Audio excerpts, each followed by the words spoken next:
રાણાવાવમાં જયશ્રી motors નામની દુકાને hero ફિનકોપ finance કંપનીમાં નોકરી કરતા ધવલ ભરત ખુદાએ 66 લોકોને નવા જૂના બાઇક અપાવવા અને લોન કરાવવાના બહાને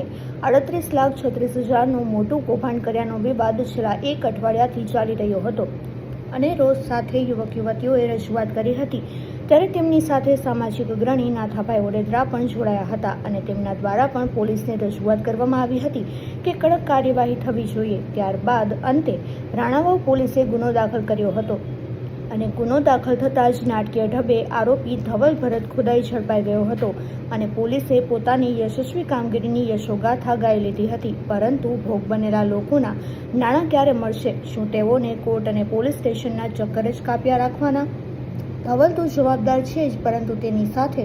મોટા માથા કોણ સંડોવાયેલા છે તેઓની સામે કાર્યવાહી થશે કે કેમ તેવા સવાલોનો જવાબ આપવા માટે પોલીસે કડક હાથે કામ લેવું જરૂરી બન્યું છે। પોરબંદરની અંદર રાણાવાવની અંદર કાલનો ઇસ્યુ છે ને, કાલનો ઇસ્યુ છે ને, લગભગ 200-300 જણા હોન્ડાની લોન અવર કરી અને પૈસા ભરી દીધા છતાં પણ આ લોકોએ પૈસા લોન પાછી બોલે છે અને અમુક તો એક એવા માણસો આપણી પાસે કે એક હોન્ડામાં 3 લોન બોલે છે। એટલે આ કાલની તપાસ ચાલુ છે। પોલીસ સ્ટેશન પીએસ સાહેબને સવારે હું મળ્યો હતો અને અત્યારે પણ 1-1.5 કલાક છે હું બેઠો હોય 5:30 વાગ્યાનો। એટલે આને ન્યાય મળવો જોઈએ અમારી માગણી છે અને એસપી સાહેબે મને વિશ્વાસ તો છે 100%, પણ જ્યાં સુધી આ લોકો ન્યાય નહીં મળે ત્યાં સુધી આ લોકો ભાઈ તમે લડવા તૈયાર છો ને? ફૂલ સપોર્ટ સત્ય ઉપર હાલવાના પોલીસ વાળા સારા છે, પણ બીજા કોઈ આસામી તત્વો તમને એવું કઈ આવે કેવા તો તમારે પોલીસને ફરિયાદ કરી દેવાની કે ભાઈ અમને ડર આવે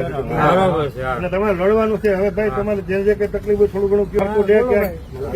ટૂંકમાં તો અમારે હે ને પોલીસને એટલું જ કહેવાનું છે સાહેબની કે આ ભાઈ એક ની નાયરી જેટલા જોડાયેલ હે ને ગ્રુપમાં આ કૌભાંડ કરવાના એ બધાની ધરપકડ કરે ને કાનૂની કાર્યવાહી કરે ને જલ્દી આનો નિર્ણય લે, કેમ કે આ બધા ગરીબ માણસો હોય, બધા કાયમી જવા વાળા તો વહેલું આ તપાસ કરે, પૂછપરછ કરે ને ખોટું આ બેહેની હેરાન ન થાય। અને અમને તો એ કહે કે જે આરોપીઓ છે ને, આરોપી આમાં એક તો આ તો મને એમ છે પાયદળીઓ લાગે છે, જે મેન હોય ને પકડો અને મને તો છે શોરૂમ નો માલિક છે ને એ પણ કરે હોવો જોઈએ એને જ લોન બોલે છે હોન્ડાની એટલે એમાં એનો માલિક સંડોવાયેલો હોય ને ભાઈ એક્સિસ બેંક ને હીરો વાળાને બતાડજે એટલે ખબર પડે જે હોય કેજો એમાં વગર સાઈન ની એક્સિસ બેંક માંથી લોન કરાવ્યો, ક્યાંય પણ સાઈન નથી કરી। હોન્ડા એમને અમારા ઘરે પૂગી ગયેલા છે અને હીરો ફિનકોપ માંથી લોન છે, ઉમાંથી લોન છે ચાલુ, એટલે જૂની ગાડીની લોન ચાલુ છે, નવી ગાડીની લોન ચાલુ છે, બે લોન છે બધામાં અને એકમાં નહીં, જેટલી ગાડીઓ આવી ને આપણે બધામાં નવી ગાડીઓ લીધી ને નવી 90,000 એમાં લોન બોલેલી છે, 90,000 ભરેલા। એટલે આ લોકોને નાના માણસો છે આમાં લોન નો હપ્તો ભર્યો કહેવાય નથી અને પૈસા રોકડા બેડા ખાઈ ગયા એટલે કાયદાકીય હાલવાનું છે અને જરૂર પડશે તો જો અમારા ભરતભાઈ ને કોઈ બોલાવ્યા આવ્યા ને બધા હાઈકોર્ટમાં જવું હોય કે કોઈ વકીલ રાખવો પડે તો ચિંતા ન કરતા આપણે રાખી લેવો અને 100% તમને વ્યાજ છે કે તમને પૈસા દેવડાવવું બસ અમારી જોઈએ બરાબર। એટલે તમારે વાર લાગશે પણ કામ થઈ જાય તમારું, પણ તમે એકતા ન તોડતા અને તમને કદાચ કોઈ અધિકારી હારા લગભગ તમને બારોબાર નહીં ભગાડે છે,